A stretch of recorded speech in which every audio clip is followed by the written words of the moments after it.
Ouais, bonjour à tous. Je suis super content de m'adresser à de nouvelles personnes ce soir. Je suis super content de parler de ça à Et ouais. de nouvelles personnes. J'espère que ça va apporter plein de valeur et aider plein de monde ce soir. Et comme tu le dis, ouais, je suis coach certifié en neurosciences et moi, la moitié de ma vie, j'ai galéré avec la nourriture et le poids. J'avais l'impression que c'était un fardeau que j'allais devoir porter sur mes épaules toute ma vie. Mais ouais, ça a rythmé, je pense, au ouais, 13 ou 15 ans de ma vie, quoi. Donc ouais. Ok. Et comment ça se passait quand, au plus mal, disons au plus mal, qu'est-ce que tu ressentais? En fait, j'ai un peu collectionné plusieurs troubles alimentaires. C'est vrai que souvent on en souffre que de un. Moi, j'ai un peu, ça s'est fait très progressivement. Il y a tout un contexte qui fait que ça s'est un peu additionné et je suis passé un peu par, ouais, déjà par tout ce qui est crise d'hyperphagie. Après, j'ai entamé un énième régime qui celui-ci a fonctionné. J'ai perdu beaucoup de poids et je suis tombé dans tout ce qui est orthorexie, etc. Et après, j'ai développé des crises de boulimie.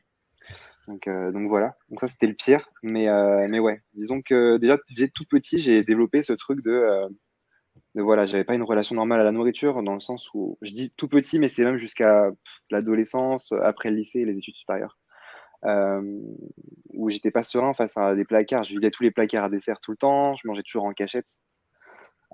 Toujours cette obsession alimentaire, en fait. Ce truc de, mais je comprenais pas les gens qui finissaient pas leur assiette, les jeunes garçons de mon âge qui finissaient pas leurs assiettes ou qui s'en foutaient de la nourriture. Moi, j'avais toujours ce truc, cette obsession. Et Hmm. je dirais que c'était vraiment mon tampon émotionnel, mais j'ai envie de dire que l'alimentation émotionnelle, c'était encore bien gentil par rapport à ce que je vivais. Moi, c'était vraiment des bonnes crises quoi, sur la nourriture tout le temps. À l'époque, je savais pas ce que c'était, donc j'appelais ça des grignotages, mais c'était bien plus fort que ça. Ah oui, bien pire.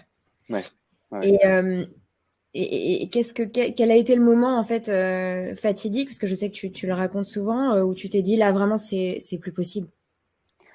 Bah ouais, en fait, c'est ce que je te raconte. J'ai vécu ces habitudes alimentaires là où c'était très compulsif, très obsessionnel.